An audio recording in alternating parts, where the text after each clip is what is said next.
Olá, meu nome é Larissa Pinheiro Costa Silva, sou doutora em Biotecnologia pela Universidade Federal do Estado do Espírito Santo. Estou aqui para apresentar o trabalho Aplicação do DOI como estratégia de otimização da extração de celulose e produção de nanocelulose. Bom, os resíduos alimentares e agrícolas representam um fardo para o meio ambiente e um desafio global. A utilização desses resíduos como matéria-prima para a produção de nanocelulose seria uma alternativa.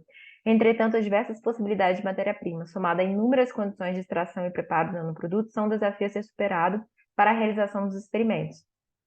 Design of Equipment DOI pode auxiliar na elaboração de protocolos de síntese de nanomateriais. Aqui, o grupo utilizou o DOI para otimizar a extração de celulose das fibras de coco e produção de nanocelulose. Bom, o trabalho ele foi dividido em dois grandes momentos, extração de celulose e produção de nanocelulose. Na extração de celulose, inicialmente então, foi realizado um estudo bibliográfico para determinar quais são os parâmetros mais aplicados, as condições mais aplicadas para a extração de celulose de fibras vegetais. Desse modo, fibras de coco então foram resgatadas do lixo, lavadas e secas, e parâmetros em relação à concentração de hidróxido de sódio, tempo e temperatura de encharcamento, tempo de autoclave, tempo e temperatura de branqueamento, concentração e troca de hipoclorito foram analisados utilizando o DOI por meio de fatorial fracionado e fatorial completo. As amostras elas foram analisadas quimicamente quanto à concentração de celulose e fisicamente quanto ao seu peso final, rendimento. O melhor ponto foi analisado por microscopia eletrônica de varredura. Quanto à produção de nanocelulose, também foi realizada uma avaliação bibliográfica para avaliar quais eram os protocolos mais aplicados na síntese mecânica da nanocelulose. E os parâmetros tempo de moagem e quantidade de celulose foram analisados por meio de DOI, utilizando o fatorial completo. As amostras elas foram centrifugadas e divididas em nanocristais e nanofibras e foram analisadas por MEV, MET, infravermelho e Raman.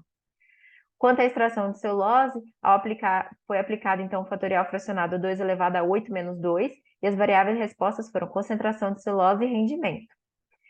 Com os resultados obtidos, foi possível construir um gráfico de Pareto, onde observou-se que, quando a variável resposta é rendimento, tempo de branqueamento e tempo de autoclave são os parâmetros estatisticamente mais significativos, ou seja, que causam mais impacto na extração da celulose. E esses parâmetros, eles são independentes. Quando a variável resposta é concentração de celulose, é possível observar que concentração de hipoclorito e a interação da concentração de hipoclorito com o tempo de branqueamento são os parâmetros mais importantes, estatisticamente mais significativos na extração de celulose. E esses parâmetros, concentração de hipoclorito e tempo de branqueamento, são parâmetros dependentes.